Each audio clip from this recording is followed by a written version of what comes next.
just to give you a brief idea for what my project is.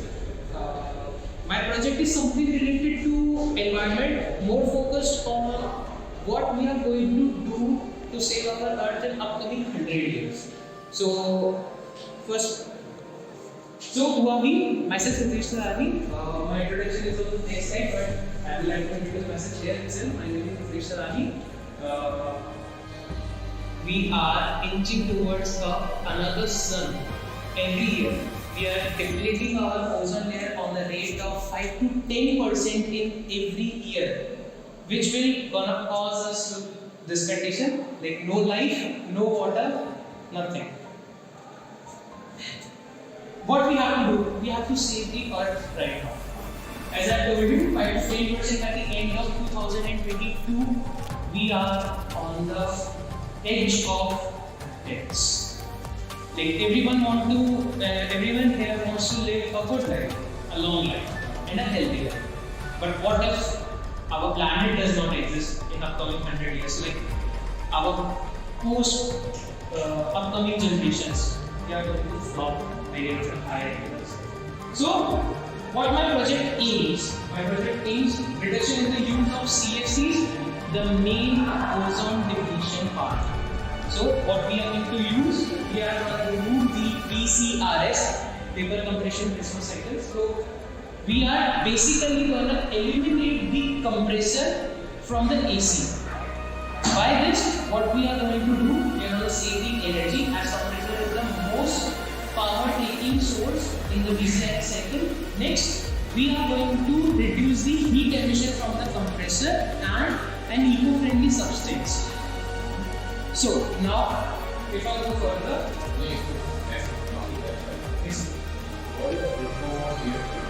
so fluorofluorocarbons.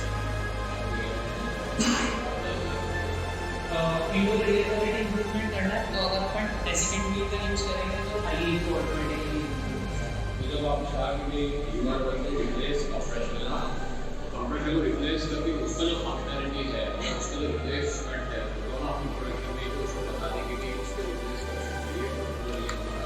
ये idea है ये particular sir वो आगे उसकी अलग styles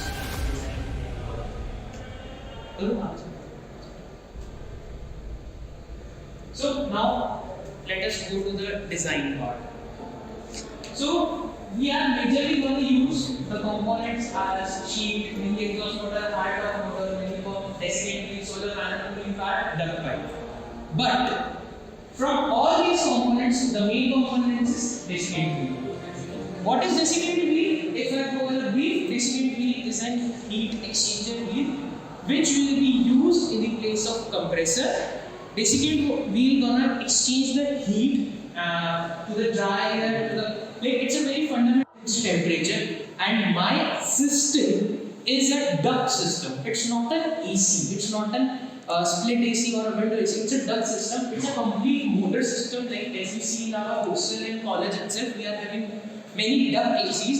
So we are going to create that duct AC with a different thing. In our college, we are using duct ACs in the cooler principle.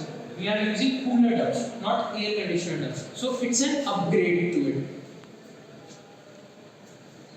If, as I was telling, this is the desiccant wheel, and here you can see the speeds. This is the 100% speed, this is the 0. So in the 0, cool air comes here and hot air comes here.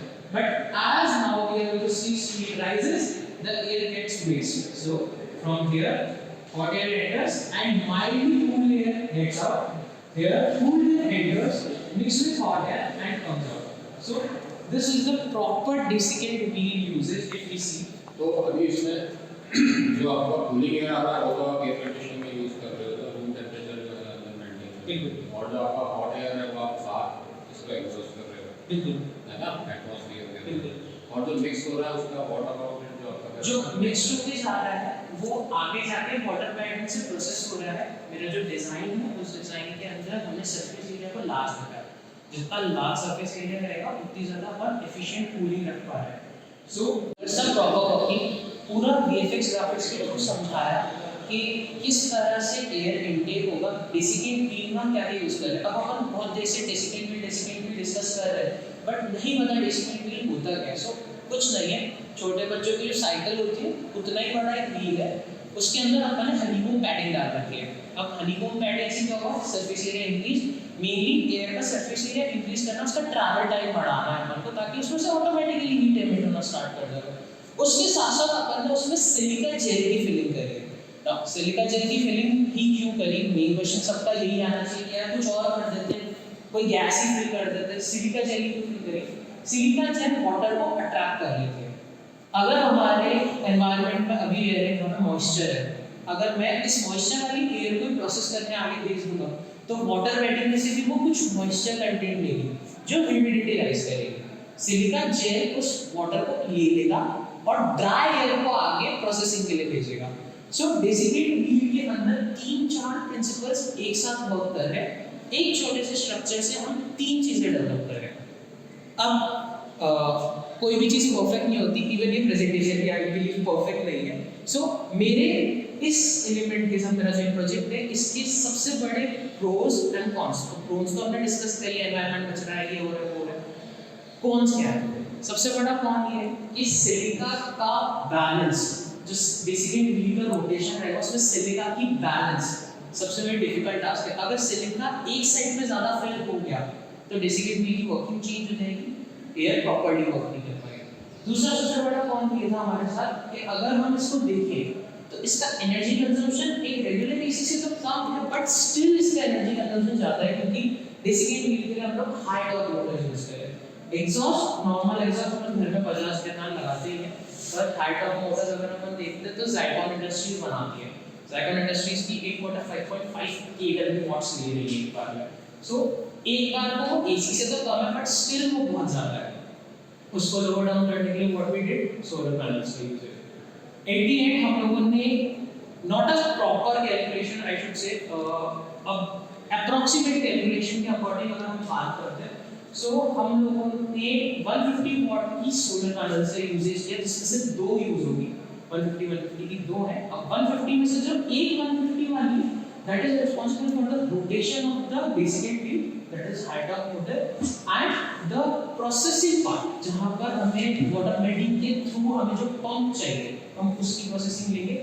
Inlet और exhaust Motors के लिए हम लोग second solar panel use कर रहे हैं, क्योंकि एक साथ इतना बड़ा सोलर पैनल लाना डायमेंशन वाइज थोड़ा सा हमारे को रिस्ट्रिक्शन मिल रहा है। फिर आगे चलते हैं। सो कंक्लूजन से अगर हम ये देखते हैं कि हमारा जो प्रोजेक्ट है वो सनी डेज में तो काफी एफिशिएंटली वर्क कर रहा है, बहुत अच्छे से वर्क कर रहा है, क्योंकि हमारे पास प्रॉपर सोलर है, प्रॉपर सन एनर्जी है। बट कहीं ना कहीं रेनी डेज में, विंटर्स में बादलों की वजह से सन की एफिशिएंसी इतनी नहीं रहती। हम अगर आज सर्दियों के दिन में भी नहीं चाहते ना यार एसी चल रहा है, थोड़ा टेम्परेचर बढ़ा देता हूँ, नॉर्मल हो जाएगा। सो वो वाली चीज के ऊपर अभी भी हमें वर्किंग देनी है। हम इसे हर एनवायरनमेंट में यूज कर सके, हर वेदर में यूज कर सके। आज आप सर्दियों में कितनी भी सर्दी में होंगे, आप जाएंगे थिएटर में तो आप एक बार तो ये सोचेंगे यार काश एसी चल रहा, खुजली नहीं होगी, स्वेटर से खुजली होती है।